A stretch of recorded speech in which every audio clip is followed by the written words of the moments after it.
I always valued my privacy and independence more than anything. For years, I saved every penny while living modestly in a small apartment, dreaming of owning my own place. When I finally bought my first house, I decided to keep it secret from my intrusive family, especially my mother and brother Jason. Then one day, I came home early to find my mother giving an unauthorized tour to my sister-in-law Tara and a friend. I just smiled, waited for them to leave, and then changed every lock. If you are watching this, let me know where you are tuning in from. Hit that like and subscribe button and stick around to hear what happened next in this unbelievable story. I grew up in a household where privacy was a foreign concept. My mother, Linda, was the type who would read my diary, go through my backpack, and listen in on my phone calls. Nothing was off limits to her. Every decision I made was scrutinized and often criticized.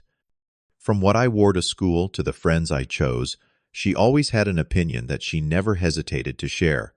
My older brother Jason had a different experience. 3 years my senior, he was always the golden child. Where I was stubborn and independent, Jason was compliant and open with everything. He shared his report cards, proudly told Mom about his girlfriends, and never seemed to mind when she rearranged his room or went through his things. This fundamental difference between us created a constant tension in the household. "Why cannot you be more like your brother?" became the soundtrack of my teenage years. Jason excelled in sports, bringing home trophies that adorned our living room. I preferred computers and coding, spending hours in my room, working on projects that my mother dismissed as wasting time on games. The comparisons were relentless and shaped much of my determination to forge my own path. When Jason married Tara 6 years ago, the family dynamic shifted again. Tara was exactly the kind of daughter-in-law my mother had dreamed of. She was open, shared everything about their lives, and even gave my mother a key to their house. They lived just 15 minutes from my parents, visited multiple times a week, and called daily. My mother inserted herself into every aspect of their lives, from decorating their home to planning their vacations. Meanwhile, I had moved 3 states away for college, deliberately choosing a school far from home. Despite the distance, my mother's controlling nature found ways to persist. She would call my roommates when I did not answer my phone, contact my professors when she was concerned about a class, and even showed up unannounced during finals week because she had a feeling I was not eating properly. After college, I built a successful career as a software developer, working my way up to a senior position that paid well. I lived frugally, sharing an apartment with 2 friends, and saving aggressively. My mother constantly questioned why someone with my salary would choose to live with roommates. "You should buy a house near Jason and Tara," she would say during our weekly phone calls. I found some lovely places, just a few blocks from them. What my family did not know was that I had been saving for exactly that purpose, just not in the location they had in mind. I had nearly 80% of a down payment saved for a modest home somewhere that would be mine alone, a place where I could set my own rules, decorate how I wanted, and most importantly, control who entered and when. The decision to keep my house hunting secret was not made lightly. There had been too many incidents over the years that confirmed this was the right choice. Like when I confided in my mother about applying for a promotion, only to have her call my boss directly to put in a good word. Or when I mentioned I had a 3rd date with someone, and she showed up at the restaurant to accidentally run into us. My privacy had been violated too many times to risk this important milestone. House hunting was exhausting. For 6 months, I spent weekends viewing properties, often driving hours to neighboring towns to find something within my budget that still felt right. My realtor, Sarah, was the only person who knew about this search, and she respected my desire for discretion. Then I found it, a small 3-bedroom ranch on a quiet street with a fenced backyard and mature trees that provided privacy from neighbors. It was not fancy or large, but it had good bones, hardwood floors under old carpet, and a kitchen that, while outdated, had plenty of potential. Most importantly, it was 45 minutes from my current apartment and nearly 2 hours from my family. Close enough for occasional visits, but far enough to discourage drop-ins. The closing process was nerve-wracking. I took days off work for inspections and meetings, but told everyone I was working on a special project that required my full attention. When I finally signed the papers and received the keys, I felt a sense of accomplishment like never before. This was mine, purchased with my money chosen by me, and known only to me. The first few weeks in my new home were blissful. I painted the walls colors I loved, ripped up old carpet to reveal beautiful hardwood underneath, and slowly purchased furniture that reflected my style rather than what was most practical for roommates. I set up my home office in the smallest bedroom, created a comfortable guest room in case I ever wanted visitors, and made the master bedroom a peaceful retreat. For 2 months, I managed to keep my new home a secret. During video calls with my family, I was careful about camera angles, showing only blank walls behind me. I maintained my previous routine of calls and texts, never giving any indication that my living situation had changed. It was exhausting, but worth it for the peace it brought. Or, so I thought until that fateful Thursday afternoon. I normally would not have been home at 2 in the afternoon on a Thursday. My company's flexible work policy meant I usually stayed at the office until 6 or 7, taking advantage of the quiet after most people left. But that day, a water main break near our building sent everyone home early. I stopped for groceries on the way, thinking I would prep meals for the week since I had the unexpected free time. As I turned onto my street, I immediately noticed something wrong. There were 3 unfamiliar cars parked in front of my house: a silver BMW I recognized as my mother's, a blue SUV that belonged to Tara, and a red sedan I did not know. My stomach dropped. Somehow they had found out about my house. But how and who was the third person? I parked a few houses down, my hands shaking as I turned off the engine. Part of me wanted to drive away and come back later, avoiding the confrontation entirely. But this was my house, my sanctuary. They were the intruders, not me. Moving as quietly as possible, I approached from the side, staying close to the hedge that separated my property from my neighbors. As I got closer, I could hear voices coming through the open kitchen window. My mother's distinctive laugh rang out, followed by Tara's softer voice asking a question I could not quite make out.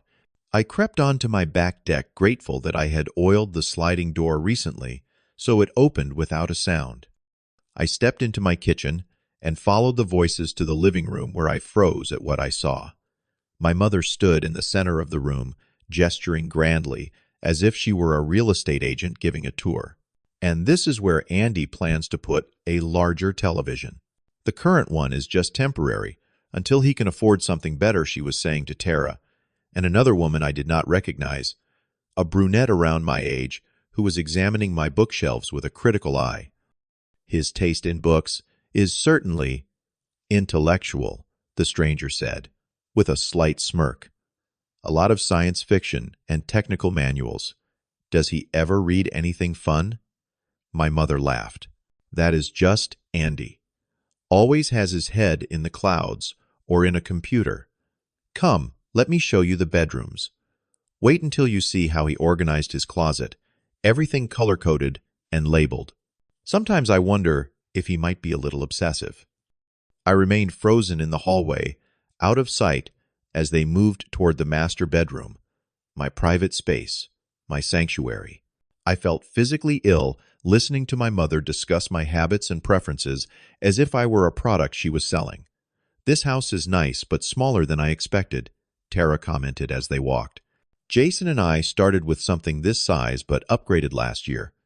Maybe Andy should have waited until he could afford something in a better neighborhood. Well, Jennifer, that is why I wanted you to see it, my mother said to the stranger. You mentioned wanting to get out of your apartment, and I thought you two might have similar budgets. You could give Andy some decorating tips. Between us, he needs them. Jennifer, the name rang a bell. My mother had mentioned a colleague's daughter, who was just perfect for me. She had been trying to set us up for months, but I had consistently declined.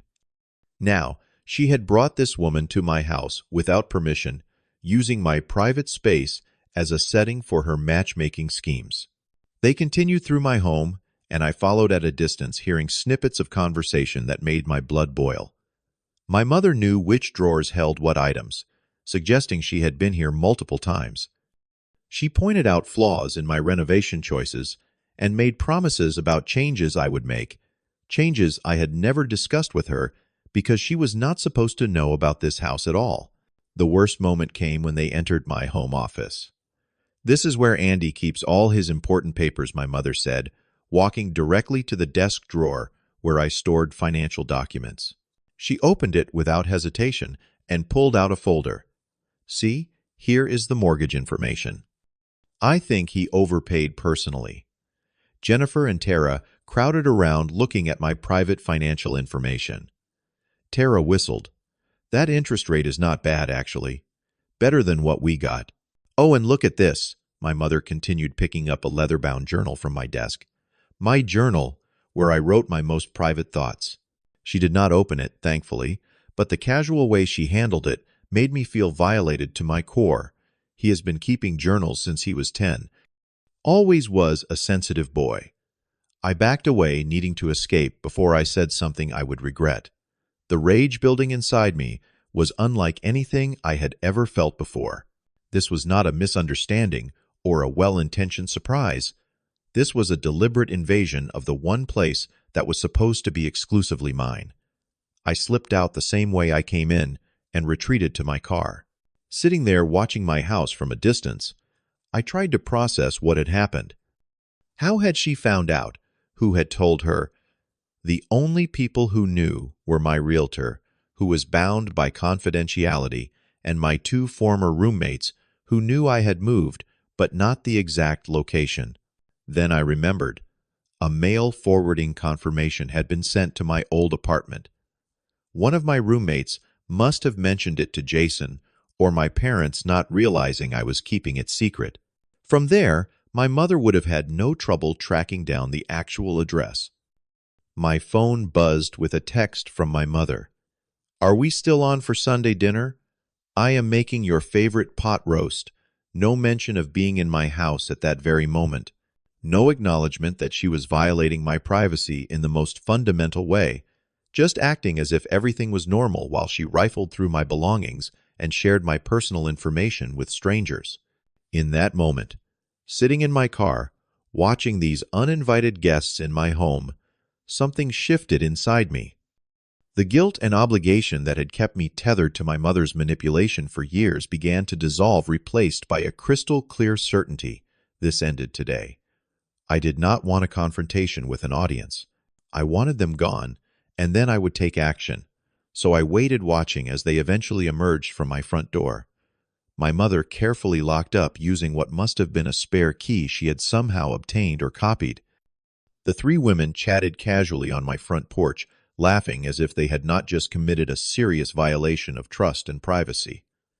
I waited until they were getting into their cars before I made my move. It was time to take back control. I timed my arrival, perfectly pulling into my driveway just as they were about to leave. The look of shock on my mother's face was almost worth the violation I had endured. Almost. "Andy," she exclaimed, recovering quickly and plastering on a broad smile. "What a wonderful surprise. We were just stopping by to see your lovely new home." I stepped out of my car, my face carefully arranged in a pleasant expression that revealed nothing of the turmoil inside. "Mom," I said calmly, "this is unexpected." Tara had the decency to look embarrassed, avoiding my eyes as she shifted her purse from one arm to the other. Jennifer, however, stepped forward with an extended hand. "Hi, Andy. I am Jennifer Davis. Your mom has told me so much about you. Your home is charming." I shook her hand briefly, noting the way my mother beamed at this interaction, as if her plan was working perfectly. "Thank you," I replied, "though I am curious how you formed that opinion, since I do not recall giving anyone permission to enter my home today." The atmosphere changed instantly. Jennifer's smile faltered, and Tara suddenly became very interested in her car keys. My mother, however, waved her hand dismissively. "Oh, Andy, do not be so dramatic. I wanted to surprise you. When I heard you bought a house without telling any of us, I was hurt. But then I thought, why not turn this into a positive? Jennifer just moved to the area and is looking for a nice neighborhood. And Tara has such a good eye for design. We thought we could help you get settled." Her explanation was delivered with such confidence, as if the violation was actually a favor. It was a tactic I recognized from my childhood, reframing her actions as helpful and making me feel ungrateful for questioning them. "I see," I said, maintaining my calm exterior. "And how exactly did you get in?" My mother's eyes flickered to Tara and back. "Well, you know how it is with new houses. Sometimes realtors leave a spare key hidden for emergencies. We found one by the back door." A blatant lie. There was no spare key, and we both knew it. She must have had one made somehow, perhaps, during a previous unauthorized visit I was not aware of. "Well," I said, glancing at my watch, "I actually have a conference call in a few minutes for work, so I am going to have to say goodbye now." "But we just got to see each other," my mother protested. "I thought we could all go to dinner. Jennifer is new in town, and this would be a perfect opportunity for you two to get to know each other better." Jennifer looked increasingly uncomfortable, clearly realizing she had been brought into a situation more complicated than she had been led to believe. "Another time, perhaps," I said firmly. "It was nice meeting you, Jennifer. Tara, give Jason my best." My mother was not ready to give up. "Well, at least let me come in and help you unpack those groceries I see in your car. I notice you are still using those old plates from your apartment. I brought some nicer ones that would look perfect in your new kitchen." "No, thank you," I replied, my tone final. "I appreciate the thought, but I really do need to get to that call. But Andy, goodbye, Mom. Tara. Jennifer. Drive safely." I walked past them to my front door, unlocked it, and entered my home without looking back. Through the window I watched as they reluctantly got into their cars and drove away, my mother's face, a storm cloud of thwarted plans and brewing anger. The moment they were out of sight, I pulled out my phone and dialed. "Hello. I need an emergency locksmith service at this address immediately. I need every lock in the house changed today. Yes, it is urgent. Yes, I will pay the rush fee." While waiting for the locksmith, I methodically checked every room, cataloging what had been touched, moved, or potentially copied. My financial documents were slightly out of order in the drawer. The journal had been moved from its usual spot. In my bedroom, the closet doors were ajar, and I could tell someone had looked through my clothes and personal items. The violation felt like a physical presence in the house, contaminating the space that had been my sanctuary. But I was determined not to let this drive me away from the home I had worked so hard to create. The locksmith arrived within 30 minutes, an efficient older man named Ray, who asked no questions about why I needed every lock changed on a Thursday afternoon. As he worked, I made more calls. By evening, I had scheduled installation of a security system with cameras for the following day, changed my Wi-Fi network name and password, and ordered a small safe for my most personal documents. My phone had been buzzing consistently since my mother left. First came her calls, which I sent to voicemail. Then the text messages started. "Andy, you were very rude today. We were trying to help you. Jennifer thought you were acting strangely. You made a terrible impression. Call me back immediately." Then came the calls from Jason, clearly recruited by Mom to apply pressure from another angle. "Dude, what is your problem? Mom is crying because of how you treated her. She was just trying to help you settle in. Why did not you tell us you bought a house anyway? That is messed up. I let that go to voicemail too." Then came his texts. "Mom gave you those dishes from Grandma. She was saving them for you. Now she thinks you do not want them. Seriously, you need to call her and apologize. Tara says your place needs work. We can come help this weekend." They still did not get it. The issue was not about dishes or home improvements or even the surprise visit itself. It was about boundaries, respect, and privacy, concepts my family had never really understood or applied to me. By nightfall, with new locks installed and a security system scheduled, I finally felt secure enough in my own home to begin processing what had happened. The anger was still there, simmering beneath the surface, but now it was accompanied by something else: resolve. For years, I had managed my family's boundary violations by avoidance, creating physical distance, but never really addressing the core issue. That strategy had failed spectacularly today. It was time for a direct approach, no matter how uncomfortable. I drafted a text to both my mother and Jason. "I am taking some space right now. I will reach out when I am ready to talk. Please respect my privacy until then." Then I silenced my phone, poured myself a drink, and sat in my living room, reclaiming the space that had been invaded. Tomorrow would bring more confrontation.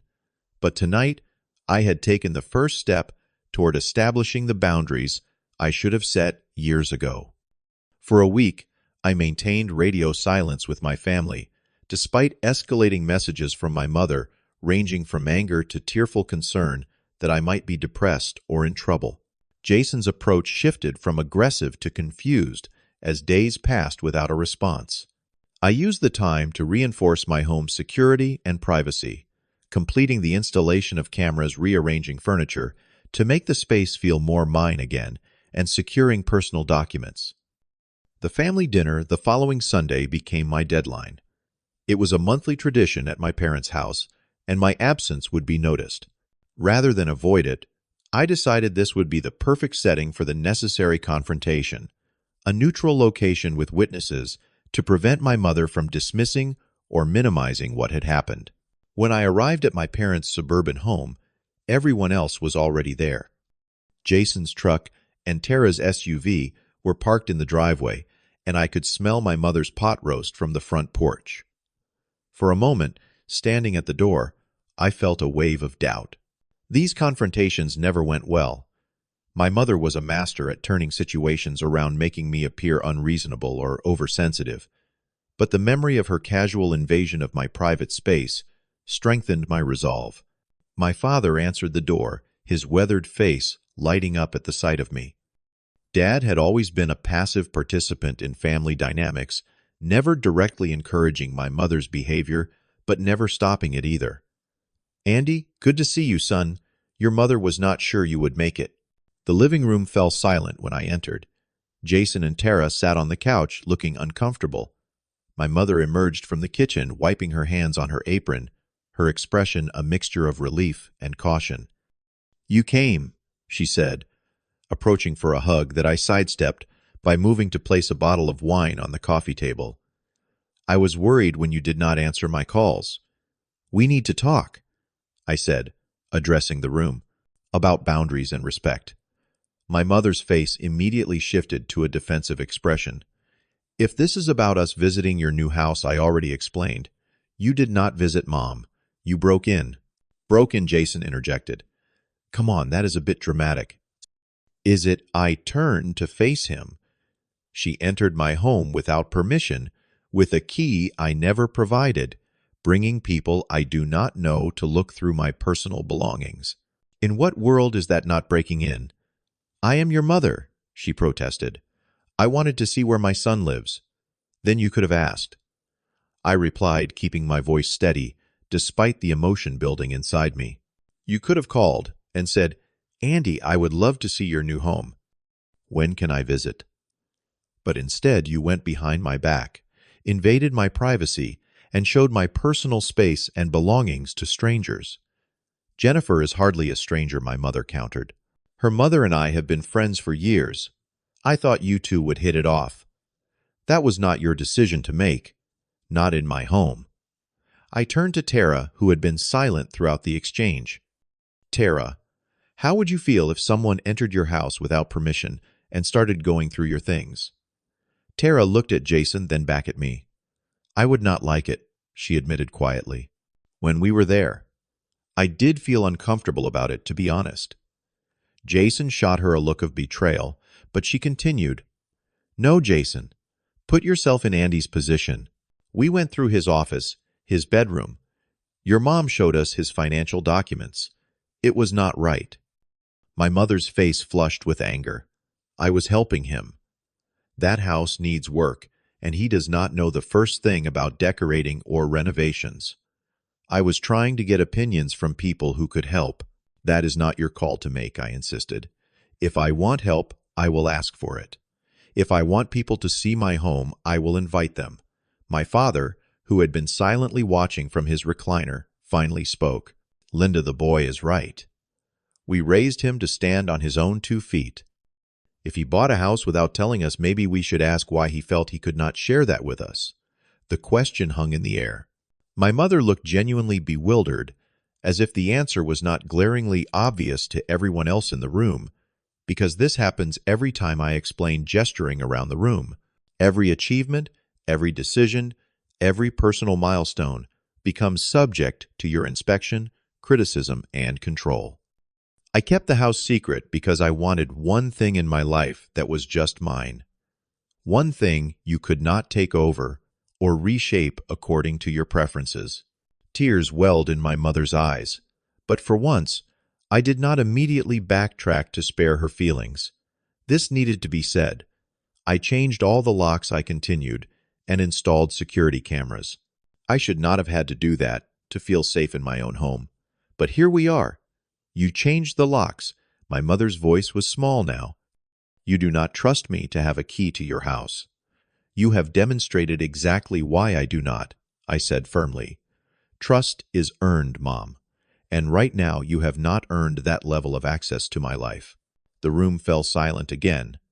My mother retreated to the kitchen, ostensibly to check on dinner, but clearly to compose herself. My father gave me a nod that might have been approval before following her. Jason looked conflicted, caught between family loyalty and the undeniable logic of my position. Tara moved to sit beside me. "I really am sorry, Andy. I should have said something that day, but your mom was so excited about surprising you that I convinced myself it was okay. It was not." Her apology was unexpected and appreciated. "Thank you," I said. "That means a lot." Dinner was a subdued affair.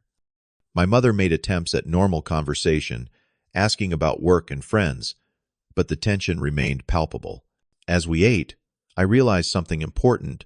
Despite the discomfort, I felt more authentic in my family's presence than I had in years. No longer contorting myself to avoid conflict, I was finally being honest about my needs and boundaries. The weeks that followed were not easy. I maintained limited contact with my family, responding to texts, but declining invitations to gather. I focused instead on making my house truly my own. I painted over the living room wall my mother had criticized as too dark. I rearranged furniture according to my preferences rather than conventional design rules. I hung art that spoke to me rather than matched the color scheme. I also invested in myself beyond the physical space. I started seeing a therapist who specialized in family dynamics, working through the patterns that had shaped our relationships for decades. I joined a local hiking group and made new friends who knew me only as I presented myself, not as an extension of my family's expectations. 3 months after the confrontation, I invited my parents over for dinner, on my terms with clear start and end times. My mother was uncharacteristically subdued, taking in the changes I had made to the house without offering unsolicited advice. My father seemed proud, commenting on the craftsmanship of shelves I had built in the living room. "This place suits you," he said when my mother was in the bathroom. "It is good to see you making your own way, son." After that first successful visit, I slowly expanded the invitations. Jason and Tara came for a barbecue in the backyard. Friends from work joined for game nights. Each gathering reinforced that this was my space, governed by my rules, yet open to those who respected them. My mother and I reached a tentative new understanding. She learned to ask before offering help or advice. I learned to be more open about my life in small, measured ways that felt safe. When she mentioned ideas for my house, I would listen, sometimes implement ones I liked, and firmly decline others without apology. The most surprising change came in my relationship with Jason. Without our mother's constant comparisons fueling competition between us, we discovered common ground as adults.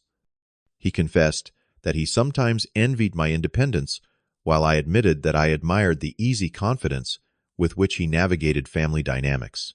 The house that had been the catalyst for confrontation became the symbol of my personal growth. Each room reflected choices I had made freely. Each improvement represented skills I had developed. And most importantly, each person who entered did so with my explicit permission and on terms that respected my boundaries. 1 year after the locksmith changed my locks, I hosted a housewarming party, the celebration I should have had from the beginning. Friends from various parts of my life mingled with family members who had earned their invitations through respect and changed behavior. My mother presented me with a housewarming gift, not the dishes she thought I should have, but a custom welcome mat that simply read Andy's Place. I had it specially made, she said quietly. I thought it was important that everyone knows whose home this is when they arrive. It was a small gesture, but one that acknowledged the fundamental issue at the heart of our conflict. This was my place, my boundaries, my life. That night, after everyone had left and I was alone in my secure, peaceful home, I realized the invaluable lesson this painful experience had taught me. Setting boundaries is not selfish or cruel. It is necessary for authentic relationships. People who truly love you might be hurt initially by limitations, but they will ultimately respect them if they want to remain in your life. Those who cannot respect boundaries do not deserve access to the most vulnerable parts of yourself. I still have the security cameras installed, not out of lingering distrust, but as a reminder of how far we have all come. My mother now texts before she even drives by my neighborhood. My brother calls before dropping off packages. And I have learned to be clearer about my needs from the beginning rather than avoiding conflict until it erupts. The violation of my privacy, painful as it was, ultimately forced a necessary reset in relationships that had been dysfunctional for decades. By standing firm in that moment of crisis, by changing those locks and demanding respect, I changed the locks on patterns that had imprisoned us all in roles that no longer served us. What boundaries have you had to set with loved ones in your life? Have you ever had to take a stand that was difficult but necessary? Share your experiences in the comments below. And if this story resonated with you, please like, subscribe, and share it with someone who might need to hear it. Remember, your space, your rules, and your boundaries deserve to be respected. Thanks for listening, and take care of yourselves and your personal sanctuaries.